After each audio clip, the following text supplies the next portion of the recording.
Hello, everyone, and welcome to Positive Forward Motion. I am so happy you're here. As I was preparing for this week's episode, I was struggling a bit to come up with a topic that could describe how I was feeling and get the message across to you, my listeners. I was going to title this topic, Who's Your Power Person?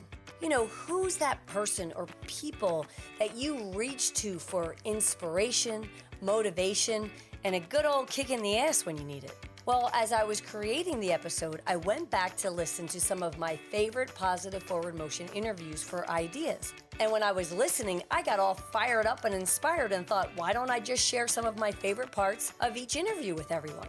It's no secret, right? We all have good days and bad days. There are days when you will be the inspiration to others, and there's days when you need others to inspire you. So for this episode, I decided to share snippets of 6 different interviews. I hope they inspire you as much as they inspire me. The first snippet is from my interview with Valerie Condos Fields, also known as Miss Val. Miss Val never tumbled, flipped, or played any type of organized sport, and yet she became a legendary Hall of Fame coach through curiosity, creativity, attention to detail, and unwavering care for the overall well-being of her athletes. Listen carefully as Miss Val shares one of her favorite things that she tells young people. One of my favorite things when I'm speaking, and I'm speaking to young people, is I always tell them, I want you to think about something. Okay, how many people have lived before you've lived? Like how many billions? I don't know. I don't know. Because remember, I have no left brain, so I don't do math. How many people have ever lived before you? And they go, okay, nobody. Okay, and when you die, will there ever be another you? And when they start connecting those dots, and then I say, there has never been another you on this planet, and there never will be. You're here for a reason. And you don't have to go curing cancer to be that reason. Just you being your authentic self, being kind, and helping someone feel good about themselves today is why you're here. Because nobody else has what you have to do that. You're here for a reason. You're not a mistake. Mm-hmm. You're here for a reason. And you see their little eyes start like spinning and glowing. And it's like, it's so cool for them to get, I think it's like the first time that they realize they are unique. They are a gift.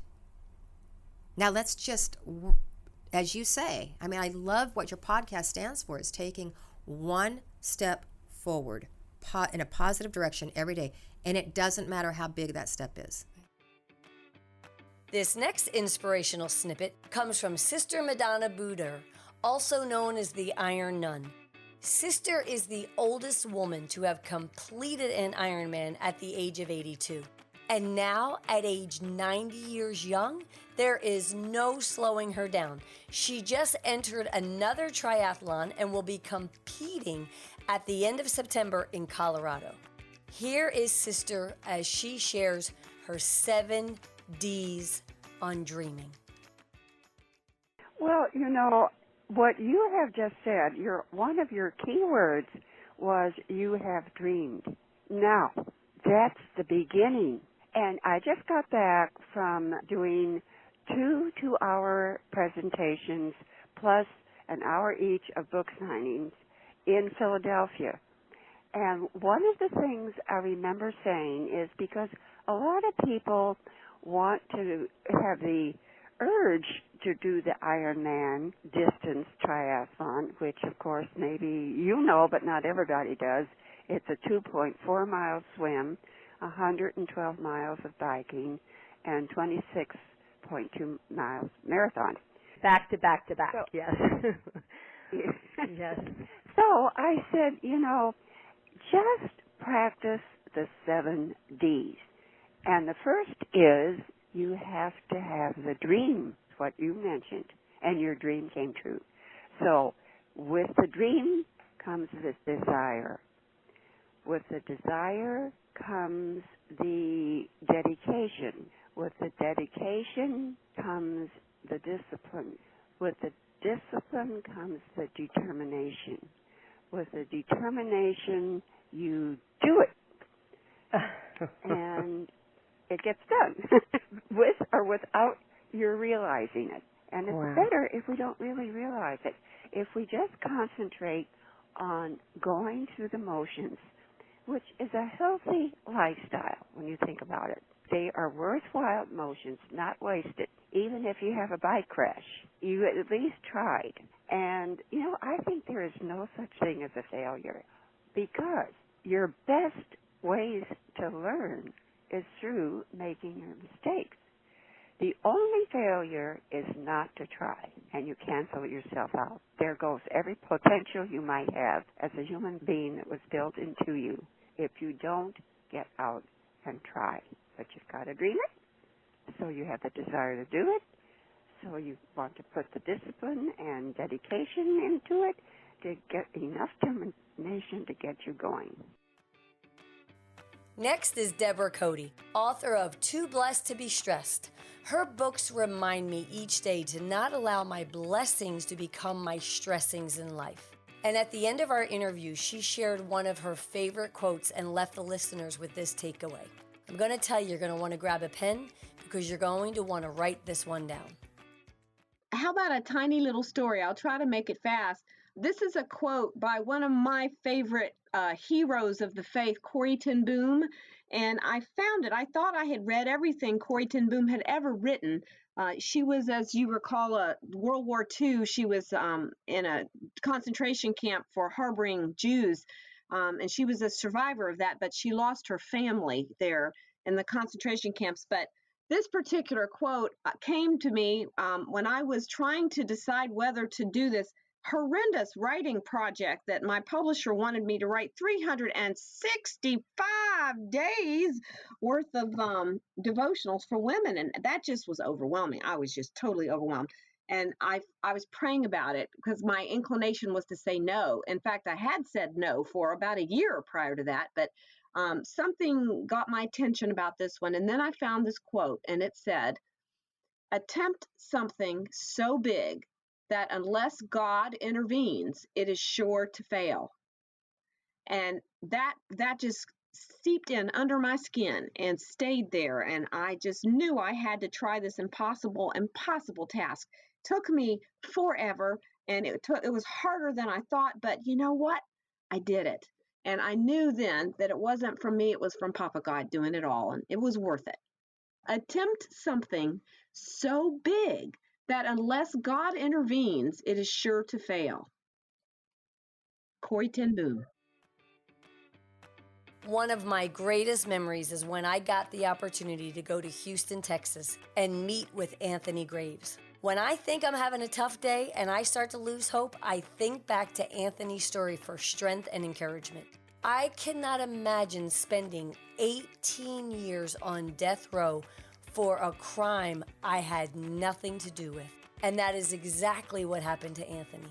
He never gave up hope, and he has so much to share with the world. So today I'm going to share Anthony's message on living life and the choices we have. I remember the first time I got an execution date. The officers came to pick me up and take me down to the captain's office.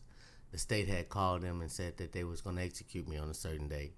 And so they had to take me down there so that the captain could tell me and ask me what I wanted them to do with my body after they execute me, and what I wanted my last meal to be. And I never forget how that changed my life. Totally. That just hearing them tell me that they was going to kill me for something that I didn't know anything about. The thought that came in my mind changed my whole life. And that thought was, I'm just going to live till I die. Because I knew that's something they couldn't take from me. No matter what they did to me physically, they couldn't take the fact that I had a right and a choice as to how I wanted to respond to what I was going through. And my response was, I'm just going to live till I die, because that's something they can't take from me. And if they can't take it from me, I wasn't going to give it to them. And that began my life from existing on death row to now living on death row, because that thought reminded me that no matter what circumstances I face in life, I have a choice as to how I want to respond to it. Always remember that, because when you know that, then you start thinking about the best way to respond to a situation that you think is chaotic in your life. And the best way is to be positive. Is to be positive, because you're going to get something out of it that's going to teach you a valuable lesson that's going to be your blessing one day. So positive thinking was the only way for me, because other than that, they would have killed me, or I would have killed myself before I even laid down. So I chose to do positive thinking and move forward positively.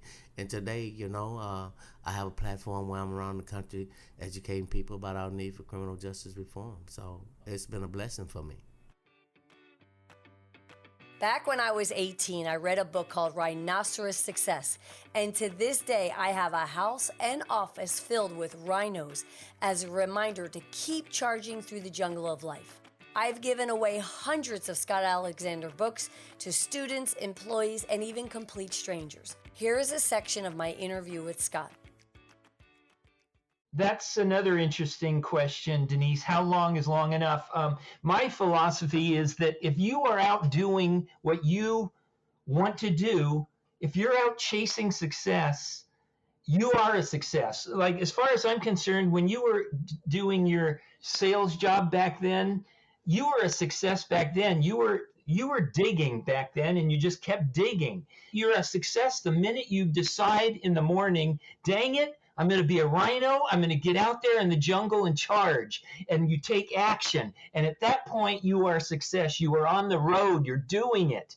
You're having the adventures. Just enjoy it. It's like happiness. When are you going to be happy? Be happy now. You're a success now. Enjoy being a rhino. Have you've gone into those yogurt shops where you can put anything on your yogurt? Well, attitudes are kind of the same way, We can make ourselves whatever we want to be. We can make ourselves happy people. Are we going to be curmudgeons? You get to decide. Again, it goes back to you have the power to choose. How are you going to make yourself? You can decide all these things in advance. Like when somebody cuts you off in traffic, are you going to be the type of person that chases them for 2 miles, giving them the finger? I'm going to get you, you blah. Or are you going to be the sort of person to, oh, no worries, mate, you'll be right. You get to decide all that. It's like making your own yogurt, and you have to eat this thing, so you might as well make yourself as delightful as you can, A couple years ago, while I was attending a fundraiser for Outward Bound, I got to hear Roz Savage speak. Roz has rowed across the Atlantic, Pacific, and Indian Ocean, solo. Here's what Roz has to say about happiness and self-reliance. Wow, you've raised so many great points there, and I'm going to try and... There were so many thoughts coming up in my mind. I'm going to see how many of them I can manage to remember. I know I definitely used to be in that mindset of looking outside of myself for happiness and fulfillment. There was that I'll be happy when I pass that exam, or when I get that promotion, or when I've earned this much money, or when I start dating that guy or get married to that guy. And it's so easy to pin our happiness onto these things outside of ourselves. But the problem with that is that we can't control the things outside of ourselves.